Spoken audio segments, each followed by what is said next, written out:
Welcome to all. This is వంక హరిబాబు. ఈరోజు ఒక కొత్త చాప్టర్తో మీ ముందుకు వచ్చాను. అదే టైమ్ అండ్ డిస్టెన్స్.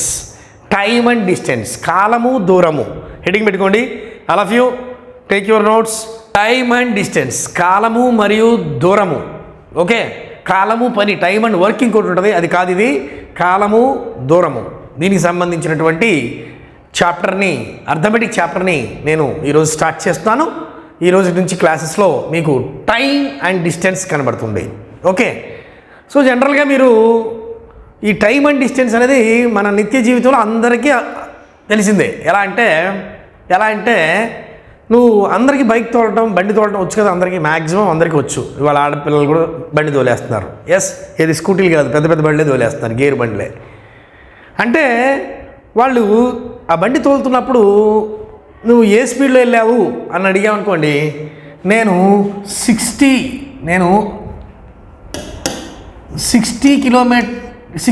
స్పీడ్లో వెళ్ళాను, 45 స్పీడ్లో వెళ్ళాను, 80 స్పీడ్లో వెళ్ళాను, ఇలా స్పీడ్ అంటారు. స్పీడ్ అంటారు కదా. దాని పూర్తి పేరేంటి తెలుసా? 60 km/h. అంటే అర్థం ఏంటంటే ఒక గంటకి నువ్వు 60 కిలోమీటర్లు వెళ్ళగలవని అర్థం. 60 స్పీడ్లో వెళ్ళాను అంటే అర్థం ఏంటంటే 1 అవర్కి నువ్వు 60 కిలోమీటర్స్ వెళ్ళగలవు. 45 స్పీడ్లో వెళ్ళాను అంటే అర్థం ఏంటంటే 1 గంటకి నువ్వు 45 కిలోమీటర్లు వెళ్ళగలవు. ఇక్కడ విజయవాడ టు హైదరాబాద్ ఒక 250 కిలోమీటర్స్ ఉందనుకోండి, 50 స్పీడ్లో వెళ్తున్నావు అనుకోండి, గంటకి 50 కిలోమీటర్స్ వెళ్తున్నావు 1 అవర్కి. అలాగా 250 కిలోమీటర్స్ అంటే 5 అవర్స్లో చేరిపోతావు. సో రోజువారీ లెక్కల్లోకి వచ్చేసింది కదా. రోజువారీ లెక్కలు అర్థమెటిక్ అంటేనే ట్రిగ్నామెట్రీ, లేకపోతే కోఆర్డినేట్ జామెట్రీ, అట్లా మ్యాథమెటిక్స్ కాదు. మన నిత్య జీవితంలో ఏదైతే మనం రోజువారీ వ్యవహారాల్లో మనం మాట్లాడుకుంటామో వాటిని అర్థమెటిక్ ప్రాబ్లమ్స్ అంటారు. అందుకే ఈ బండి మనం మార్నింగ్ నిద్ర లేచిన దగ్గర నుంచి రాత్రి పడుకునే లోపు ఆ బండి అనే దాన్ని పట్టుకోకుండా ఉండవు కదా. సో అందువల్ల ఇది మన నిత్య జీవితంలో లెక్క అయిపోయింది. సో ఇక్కడ మీరు చూసారంటే దీన్ని ఏమంటారు? స్పీడ్ అన్నాం. దీన్ని ఏమన్నారు? స్పీడ్ అన్నాం. 60 స్పీడ్లోకి వెళ్ళాం అన్నాం. ఆ 60 స్పీడ్ పక్కన ఏముంది చూడండి, km/h. అంటే 1 గంటకి 60 కిలోమీటర్లు వెళ్ళాం. ఈ అవర్ అనేది ఏంటంటే టైము. ఈ అవర్ అనేది ఏంటి? టైము. ఈ కిలోమీటర్ అనేది ఏంటి? డిస్టెన్స్. సో స్పీడ్కి నువ్వేం చెప్పచ్చు అంటే డైరెక్ట్గా you can say the formula for speed is equal to distance by time అని చెప్పచ్చు. Speed is equal to distance by time అని నువ్వు రోజువారీ చూసే ప్రతి మాటలో speed is equal distance by time అని నువ్వు చెప్పచ్చు. అర్థమైందా? నువ్వు రోజువారీ చూసే ప్రతి విషయము అది speed is equal distance by time అని చెప్పచ్చు. అవునా? అట్లాగే 45 km/h వెళ్ళాలన్నావు అంటే దీని అర్థం ఏంటి? ఇది స్పీడ్ కదా. ఎంత స్పీడ్? అరే స్పీడ్ వెళ్ళమాకరా, యాక్సిడెంట్లు అవుతుంటాయి, అది చెప్తుంటారు కదా. స్పీడ్ అంటే ఈ 45 అనేది ఏంటి? స్పీడ్. ఈ స్పీడ్ లోపల ఎవరెవరు ఉన్నారు? ఈ కిలోమీటర్ అంటే ఎవరు? డిస్టెన్స్. అవునా? బై అవర్ అంటే ఏంటి? Time. So S is equal to D/T అనేది ఫార్ములా కింద మనం మాట్లాడుకోవచ్చు నిత్య జీవితంలో.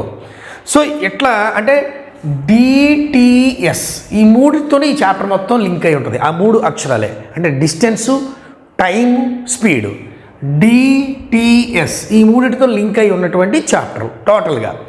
సో ఇక్కడ మనం ఈ చాప్టర్లో మీకు ఒక 14 కాన్సెప్ట్స్ నేర్పబోతున్నాను నేను. ప్రతి concept SSC, CGL, CHSL, constable, SI exams, అట్లాగే బ్యాంక్ POs, ఇట్లా ఉన్న ప్రతి కాంపిటేటివ్ ఎగ్జామ్ పేపర్స్ని దగ్గర పెట్టుకొని అన్ని సంవత్సరాలు, గత 10-15 సంవత్సరాలుగా, గత 20 సంవత్సరాలుగా ఉన్న పేపర్స్ అన్నీ దగ్గర పెట్టుకొని దాంట్లో నుంచి క్వశ్చన్స్ అన్నింటినీ కూడా క్రోడీకరించి చక్కగా ఒక కాన్సెప్ట్ వైజ్గా మనం క్లాసెస్ అయితే ఇవ్వడం జరిగింది. సో ఇక్కడ మనం చూస్తే ఇక్కడ ఈ టైమ్ అండ్ డిస్టెన్స్లో మీరు నేర్చుకోబోయే కాన్సెప్ట్స్ అన్నీ చక్కగా ఒకసారి రాసుకోండి. ఫస్ట్ పేపర్లో ఫస్ట్ పేజీలో ఏ కాన్సెప్ట్ నేర్చుకోబోతున్నాం అది తెలిస్తే, ఈ కాన్సెప్ట్లోకి ఈ లెక్క వచ్చింది కాబట్టి ఇక్కడ ఈ లాజిక్ యూజ్ చేయాలి అని నీకు అర్థమైపోతుంది. చాలామంది క్లాసెస్లో ఎలా ఉంటాయంటే అన్నీ కలిపి కలగాపులగంలా ఉంటాయి. ఒక కాన్సెప్ట్ వైజ్గా విడగొట్టి అట్లా కాకుండా మొత్తం కలిపి time and distance problem number 1, 2, 3 అని చెప్పేస్తుంటారు. సో దానివల్ల ఏమవుతుందంటే చెప్పేటప్పుడు బాగుంటుంది, వినేటప్పుడు బాగుంటుంది, కానీ ఏదైనా ఒక వర్క్షీట్ ఇచ్చి ప్రాక్టీస్గా మనం ఎగ్జామ్లా రాస్తున్నప్పుడు అసలు ఇది ఏ కాన్సెప్ట్ది, ఇక్కడ ఏ లాజిక్ యూజ్ చేయాలో అర్థం కాదు. అట్లాంటి ప్రాబ్లం అయితే ఇక్కడ హరిబాబు సార్ క్లాస్తో అయితే ఉండదు. అవునా? రైట్. కాన్సెప్ట్స్ అన్ని రాసుకోండి. ఫస్ట్ కాన్సెప్ట్లో ఏం చెప్పబోతున్నానంటే బేసిక్ DTS చెప్ప కదా. మన దాంట్లో డిటిఎస్ ఈ మూడు ఉంటాయి. ఈ మూడిటికి సంబంధించి మనం బేసిక్స్ నేర్పబోతున్నాం. అంటే ఇప్పుడు ఏ రెండు ఇచ్చినా అంటే ఎలా డిస్టెన్స్ ఇచ్చాడు, డిస్టెన్సు, టైము, స్పీడు, ఈ మూడు క్వాంటిటీస్లో ఏ రెండు క్వాంటిటీస్ ఇచ్చినా ఈ రెండు ఇచ్చాడు ఇది కనుక్కోమంటాడు చేయొచ్చు, లేకపోతే ఈ రెండు ఇచ్చాడు ఇది కనుక్కోమంటాడు చేయొచ్చు, లేకపోతే ఈ రెండు ఇచ్చాడు ఇది కనుక్కోమంటాడు చేయొచ్చు. అలా డిస్టెన్స్, టైము, స్పీడ్కి సంబంధించి బేసిక్ కాన్సెప్ట్ ఏంటంటే డిస్టెన్స్, టైం ఇస్తాడు, స్పీడ్ కనుక్కోమంటాడు. అలా ఏదో ఒక రెండు కాన్సెప్ట్స్ రెండు ఇచ్చేసి ఇంకొకటి కనుక్కోమంటాడు, థర్డ్ క్వాంటిటీని కనుక్కోమంటాడు. అది ఎలా కనుక్కోవాలి? అట్లాగే జనరల్గా kilometre per hour, metre per second ఈ రెండు ఉంటాయి. జనరల్గా అందరూ చేసేది ఏంటంటే 100% చేసేది ఏంటంటే kilometre per hour, metre per second. So kilometre per గంటలో కానీ మీటర్ పర్ సెకండ్లో కానీ లెక్క ఉండాలి. సో కిలోమీటర్ పర్ అవర్లోంచి మీటర్ పర్ సెకండ్లోకి మార్చమన్నా, మీటర్ పర్ సెకండ్లోంచి కిలోమీటర్ పర్ అవర్లోకి మార్చమన్నా ఇదంతా కూడా బేసిక్సే. అవన్నిటిని మనం ఇక్కడ బేసిక్స్ డిటిఎస్ అనే బేసిక్స్లో డిజిటల్ ట్రాక్ సౌండ్ సిస్టమ్ లాంటిది కాదు. డిటిఎస్ అంటే ఇక్కడ మంది distance, time, speed. Okay, so ఈ డిటిఎస్ అనే సౌండ్ సిస్టంలో సౌండ్ సిస్టమా కాదు, ఏంటది డిస్టెన్స్, టైం అండ్ స్పీడ్ అనే ఈ ఫార్ములాని బేస్ చేసుకుని ఇక్కడ ఫార్ములా ఇస్తాను నేను. ఆ ఫార్ములాని బేస్ చేసుకుని ఈజీగా సమ్స్ అయితే ఎట్ సాల్వ్ చేయాలో నేను ఇక్కడ మీ బేసిక్స్లో క్లాస్లో నేర్పబోతున్నాను. So that is the first basics class. ఆ బేసిక్స్ క్లాస్ మీరు బాగా విన్నట్టయితే ఈ కాన్సెప్ట్స్ అన్నీ కూడా మీకు చక్కగా స్పూన్ ఫీడింగ్ లాగా అర్థమవుతాయి. నెక్స్ట్ చూస్తే ఇక్కడ మనం డిటిఎస్లో ఇక మీ మెయిన్గా అసలు దీంట్లో ఏం నేర్చుకోవాలంటే డిస్టెన్స్ కాన్స్టెంట్గా అంటే డిస్టెన్స్ సేమ్గా ఉంది, ఇద్దరు వెళ్తున్నారు ఒకే డిస్టెన్స్కి, ఇక్కడ నుంచి హైదరాబాద్, పక్కాడు కూడా ఇద్దరు హైదరాబాద్, ఇద్దరు ఒకే స్పీడ్లో వెళ్ళాలని లేదుగా, ఒకే టైంకి బయలుదేరాలని లేదుగా, ఎస్ ఒకే టైంకి చేరుకోవాలని లేదుగా, కానీ డిస్టెన్స్ కాన్స్టెంట్.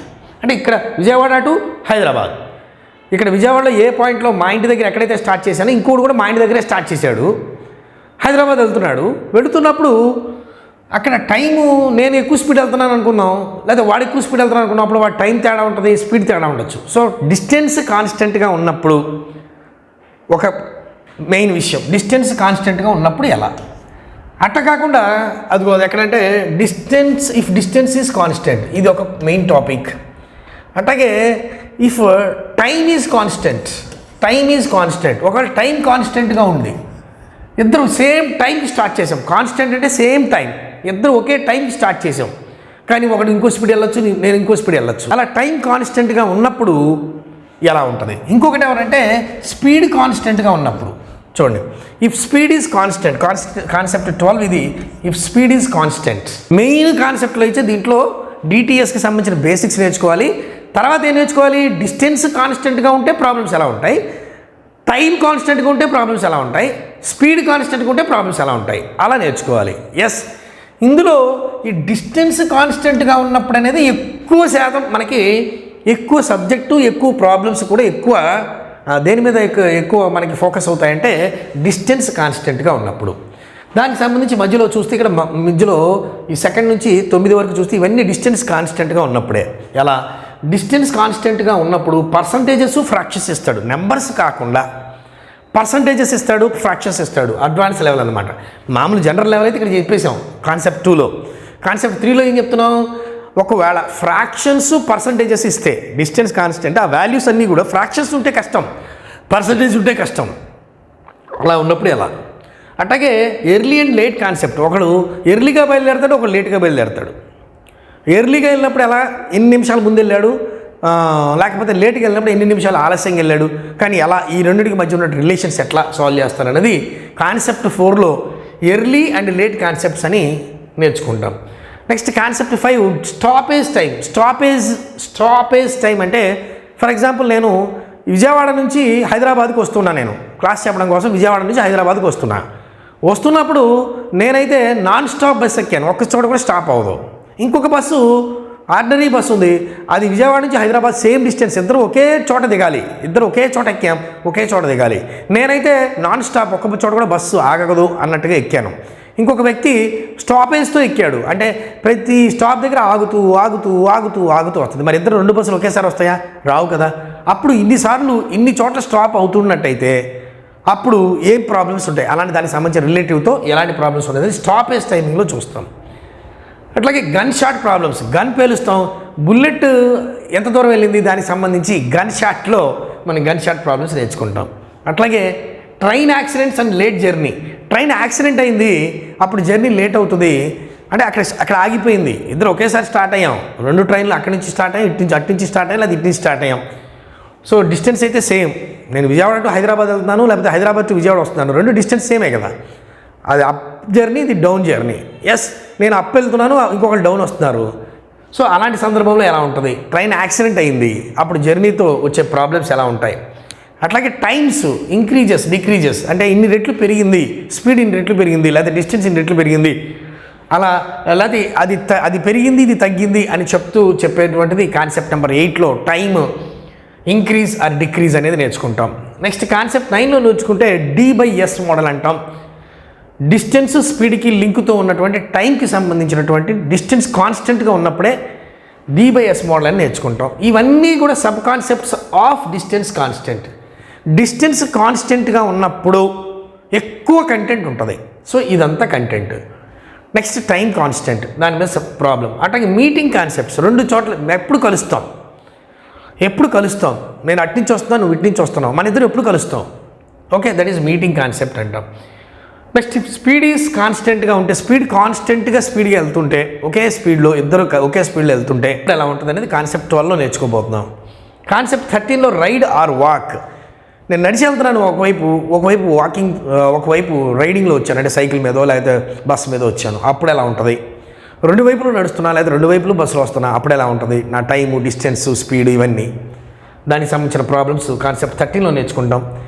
అట్లాగే కాన్సెప్ట్ 14లో చూస్తే పార్ట్స్ ఆఫ్ ది జర్నీ. నేను నా జర్నీ మొత్తాన్ని కొంత పార్ట్లుగా విభజించి ఫస్ట్ బస్సులో వెళ్ళాను, ఇబ్రహీంపట్నం టు విజయవాడ బస్సులో వెళ్ళాను. విజయవాడ నుంచి హైదరాబాద్ వరకు ట్రైన్లో వచ్చాను. ఆ ట్రైన్లో వచ్చిన తర్వాత నేను దిగిన దగ్గర నుంచి దిల్సుఖ్ నగర్లో క్లాస్ చెప్పాలి.